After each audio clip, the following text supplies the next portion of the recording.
कितने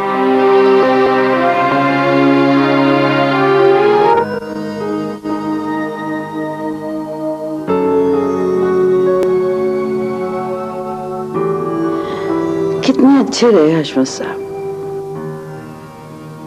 सारी उम्र मेरे हाथों से अज़ाबों के बीज बोआते रहे।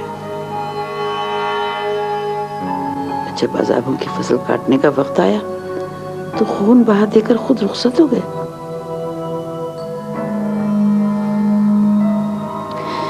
जाते जाते लोगों को ये तो बता जाते कि मैं तो सिर्फ आपकी आवाज थी, आपकी कठपुतली थी। अभी अज़ाब की फसल भी मैं ही काटूंगी, आपके अमाल की सजा भी मैं ही भुगतूंगी।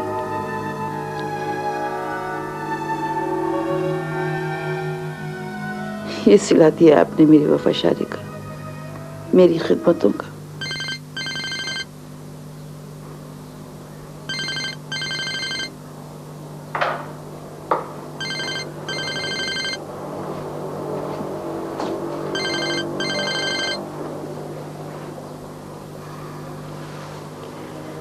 इससे पहले कि तुम मुझे फिर से धमकियां देना शुरू करो, एक बात सुन लो। हशमत साहब का इंतकाल हो गया है और वो अपनी सारी जायदाद तुम्हारे नाम कर गए। तुम आकर अपनी अमानतें संभाल। अम्मी, अम्मी। कौन? फरा बोल रही हूँ। आप किससे बात कर रही हैं? क्या कह रही थी आप? पापा कहाँ हैं? मैं पता नहीं।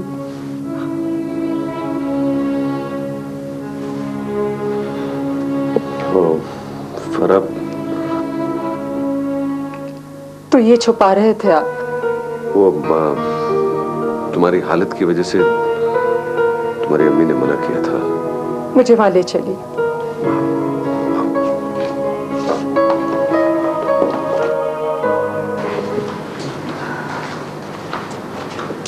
पता नहीं कहाँ रह गए ये लोग, 1 घंटे से ज्यादा हो गया है।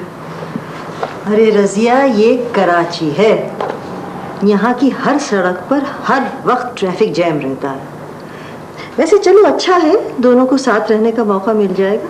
एक साथ रहेंगे तो एक दूसरे को समझने में थोड़ी आसानी भी हो जाएगी ना। अच्छा सुनिए, अभी कुछ देर पहले शैला की अम्मी आई थी। असल में वो चाहती थी कि जावेद से शैला की शादी हो जाए। खानदान के प्रेशर में आके मैंने उस वक्त जावेद की बात पक्की कर दी और अपना बेटा खो दिया। अब वो चाहती हैं कि नवीद से उसकी मंगनी हो जाए। न जावेद चाहता था उससे शादी करना और न नवीद राजी है, और अब दोबारा मैं ये गलती नहीं कर सकती। आपकी सगी नंद है? अरे नहीं, नवीद के वालिद की कजिन है।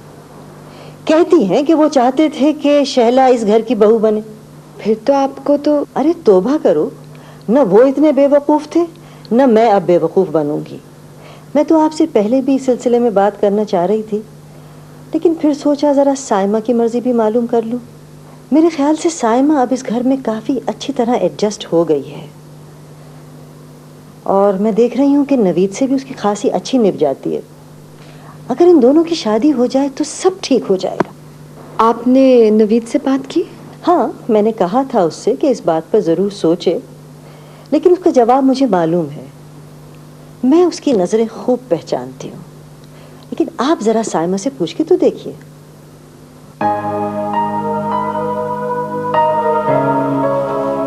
भूल जाओ दीना, अल्लाह ताला ने तुम्हें इतना प्यार वाला घर दिया है, इंसान को और क्या चाहिए। विन्नी मेरी बहन थी, इसलिए मैं कुछ नहीं भुला सकती। मेरी तरफ देखो, मैंने भी तो सबको माफ किया है। मैंने अपना सारा मामला अल्लाह के सुपुर्द कर दिया, वो ही इंसाफ करेगा। मुझ में ना इतनी हिम्मत है और ना ही इतना सब्र कि मैं इतना इंतजार करूं। मैं तो अपना हिसाब किताब खुद करूंगी और बहुत जल्द करूंगी। और फिर इस घर में तो हम लोग झूठ बोल के आए। इन रिश्तों और इनके प्यार पे हमारा कोई हक नहीं है। हम उन्हें सब कुछ बता देते हैं। उन्हें सब कुछ बताने के बाद या तो वो हमें खड़े खड़े बाहर निकाल देंगे या फिर तरस खा के हमें यहाँ रहने देंगे, और ये दोनों बातें मुझे मंजूर नहीं है। देखो दीना, मेरा दिल भी चाहता कि मैं उन सारे लोगों से हिसाब लूं जिन्होंने मेरे ऊपर जुल्म किया था। किसी ने पलट के ये नहीं पूछा कि अगर तुमने कुर्बानी दी रज़िया तो तुम पे क्या बीती। सब लोग मुझे हैवान और खुदगर्ज लगने लगे, मगर ऐसा नहीं है। नवीद और शहनाज को देखो, कितने हमदर्द तो अच्छे लोग हैं।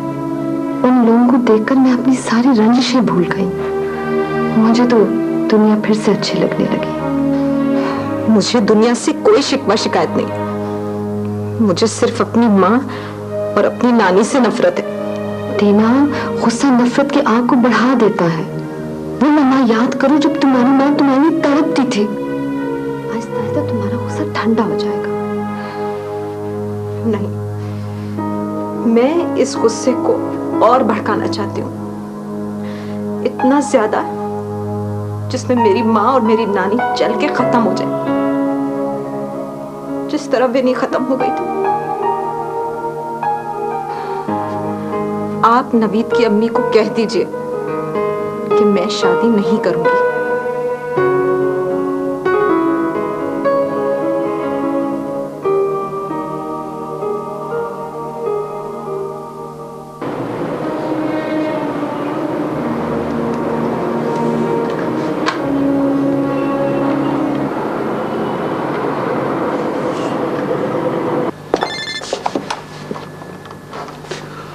हेलो।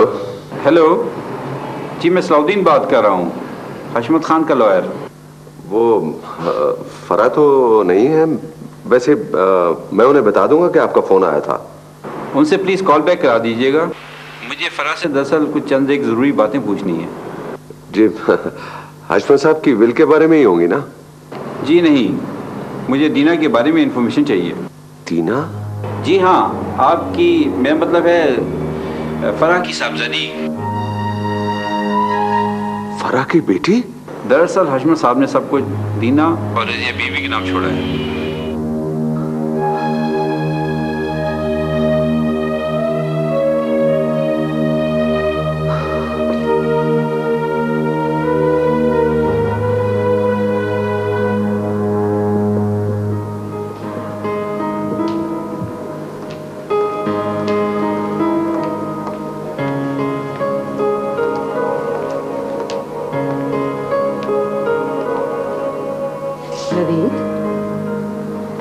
बेटे, तबीयत तो ठीक है? जी अम्मी। ये अंधेरा क्यों किए बैठे हो? बस ऐसे ही, कोई खास बात नहीं। मैंने सोचा कि तुमसे पूछ लूं कि तुमने क्या सोचा। किस बारे में अम्मी? साइमा के बारे में। साइमा के बारे में सोचना छोड़ दीजिए अम्मी।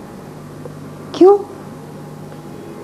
क्योंकि उसे हर चीज़ से ज़्यादा अपना वो मकसद प्यारा है जिसे वो हर कीमत पर हासिल करना चाहती है। बेटे, ऐसा कौन सा मकसद है? वो सिंगर बनना चाहती है अम्मी। सिंगर?